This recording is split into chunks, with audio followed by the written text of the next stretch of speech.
Michael Hart, welcome to In Conversation. Thank you. It's great to join you. For the first time, your survey is showing that American companies may not be so keen on investing in China. What's changed? So there's a number of things that have made the AmCham China companies less optimistic about investing in China. One of them is sort of the past 3 years of COVID-0 has really just worn people down. So it's not a one-time thing. It's a compounding over several years of the really struggle to run the business in China. That's number one. Number two, the Chinese economy itself has slowed. It used to be that China was an obvious place to be because the economy was growing so fast, so it has slowed. And the third thing is US-China relations dominate every conversation. And so that has become a real headwind for folks doing business in China. If we look, though, at the numbers, US-China trade overall was at a record high last year. So while the political rhetoric may be really dismal, are actually AmCham members doing pretty good business still in China? So it's an interesting question and it's a key point. Number one, AmCham China companies last year did for the first time tell us that more of them are not making money than are making money. So the truth is AmCham China member companies are struggling to make a profit in China. Number two, and it's a really good point, many people benefit from US-China trade and don't even understand it. So US consumers appreciate it. US exporters, they benefit from US-China trade. And there's a number of people that benefit from trade who are not here. And it's really important for AmCham China, who represents companies in China who are leading this trade, to really sort of echo and give feedback to folks in the US to say, there are benefits that Americans are receiving from US-China trade that they don't appreciate. And so, what our companies are telling us, they're at the forefront of this trade, and they're having a hard time now, which means that those benefits may disappear over the coming years. It's taken us 30 or 40 years to get to the point where we are now, where US-China trade is so strong. It won't go away immediately, but if we don't take care of this relationship, those people who benefit from the trade, who may not appreciate it, will suffer in the end. Are you saying that the US consumer is unaware that they're benefiting from US-China trade? I do think that US consumers do not fully appreciate how much they benefit from US-China trade. We may talk more about costs. One of the things US consumers have benefited from over the past couple decades is lower prices for all kinds of products, because China was part of that supply chain, everything from cell phones to auto parts. And so again, I think it's true. US consumers do not fully appreciate how they benefit from US-China trade. Well, what about the political rhetoric, though, in the US that says, well, actually, you shouldn't be in China, you should be back in the US, creating jobs in the US? This is a discussion that's very puzzling to me, just because US consumers have benefited so much. Anybody who owns an S&P index where dividends from companies, go to those retirees or those investors, so much of that is tied to China, and I don't think it's well articulated. And so this is part of our job to make sure that people do appreciate the benefits of US-China trade. And there's a small number of people, and frankly, a decreasing size of people who are in China because of travel restrictions, because of visa restrictions. People-to-people exchanges have stopped. And so this is part of our job, is to let people know that the trade relationship is in danger, and a lot of people will suffer if US-China trade does eventually decrease. Including Americans, not just the rest of us as well. It'd be bad news for everybody. Yeah, it is amazing. I'm actually at a conference right now, and it's amazing how, Southeast Asia, every country in Asia, particularly Southeast Asia, everybody has a link to China. And it's worthwhile remembering that when US-China relations are bad, they can impact all kinds of other folks in other industries, a broad range of industries in other countries as well. Are your members at AmCham China under pressure from Washington to make things sound gloomy, do you think? So when we surveyed our companies in the business climate survey, a number of them had said that they feel political pressure from both sides, from US and from China, to, number one, make political statements, which they don't want to do. Generally, we don't want US business or business in general to get involved in politics. Our business climate survey also told us the number one challenge for US companies in China is US-China relations. So that's just in general impacting them. Number two, when we look at HR specifically, this also impacts them. A large number of expats, for example, no longer are willing to come to China for expat assignments, and that means the companies won't necessarily be well represented. But so there's pressure from the U.S. and there's pressure from China on U.S. companies in China to take a political role, a political stance, and that's not what those companies want to be doing. Do you ever give feedback to Beijing, to the Chinese authorities, that if this keeps going on, it also would mean fewer jobs by American companies in China? And China doesn't want to have fewer jobs. We constantly do give feedback to the Chinese officials at a local level and at a central level about how important China is to the U.S. and much more important, to your point, how important U.S. companies are to China. Recently, we've heard from the Chinese government they're very keen, for example, to have more FDI. They seem to understand that part of their relationship. What they don't understand sometimes is that U.S. companies continue to say there are a number of sectors where trade isn't necessarily fair or fully accessible. And so in October, at the 20th Party Congress, there was a big emphasis on China becoming self-sufficient. And so one question that AmCham China has been asking is there still a role for American companies here? The government has said in general, yes, there is, but we continue to advocate across a whole host of industries to make sure that U.S. companies can get access to those industries and to make sure that there's what we'll call national level treatment, that a U.S. company has the same access that a Chinese company has. And that's what we spend a lot of our time doing. Could it also be that Chinese companies are also beginning to look at other places to invest and not looking at the U.S. the way they would have in the past? Yeah, I do think Chinese companies are expanding to other parts of Southeast Asia and to Mexico. And so interesting how China and the U.S., our companies really are intertwined in global trade. There's basically nobody in the world that does major trade that doesn't involve U.S. and China. As I say, I'm in Southeast Asia right now, and I'm talking to a number of people, and they're all impacted by the U.S.-China relationship because they have relations with the United States and they have relations with China.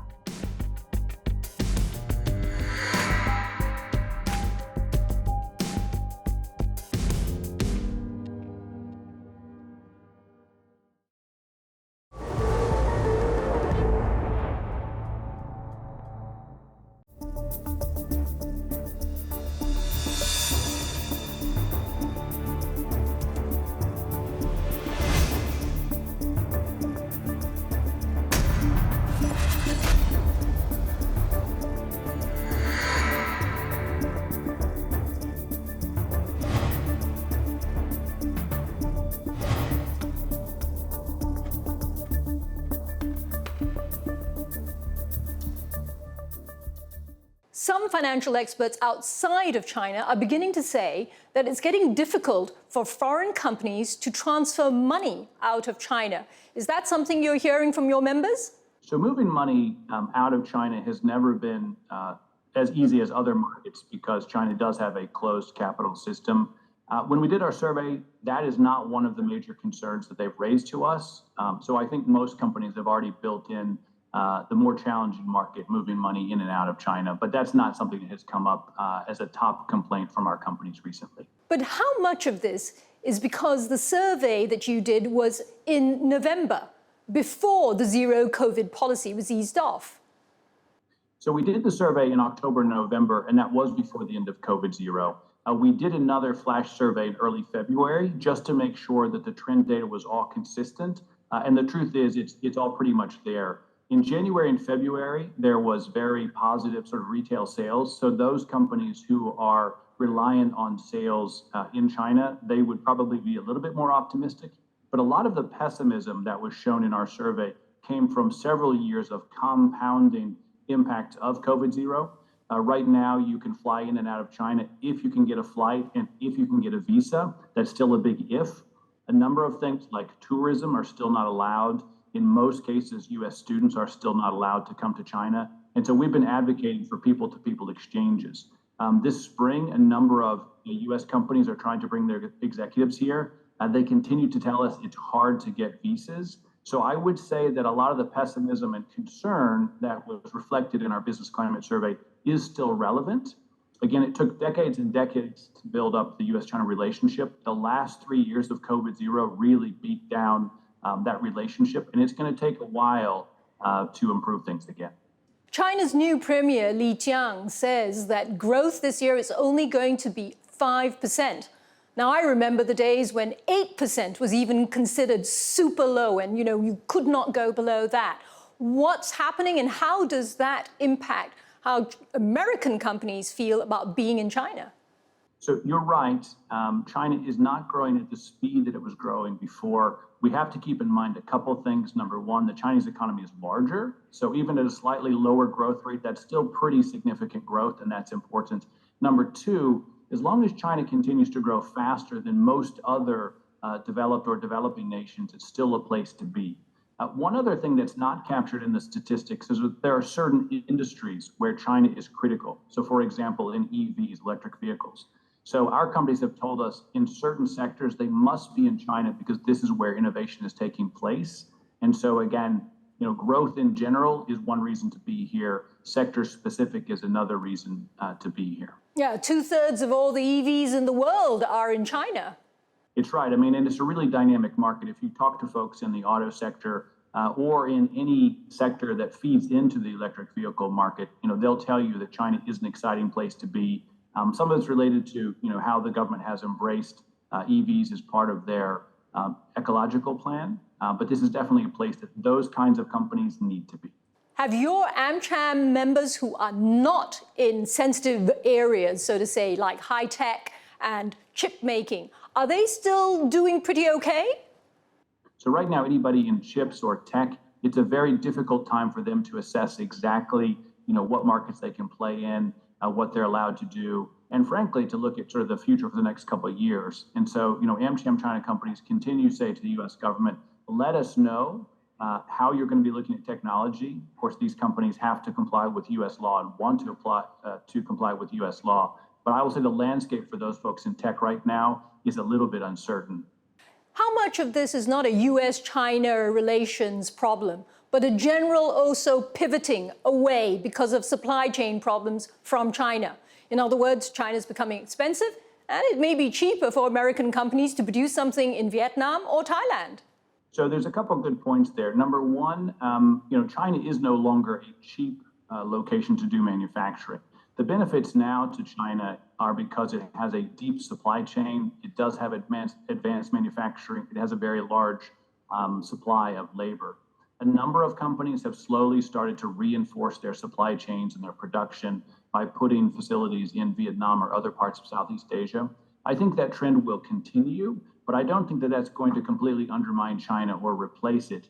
Just because the scale and the size of China in terms of labor force, and because China has been involved in this overall global network of trade and supply chain for the past couple decades. So it won't be easy to replace it, although we will see new investment probably finding other markets in China.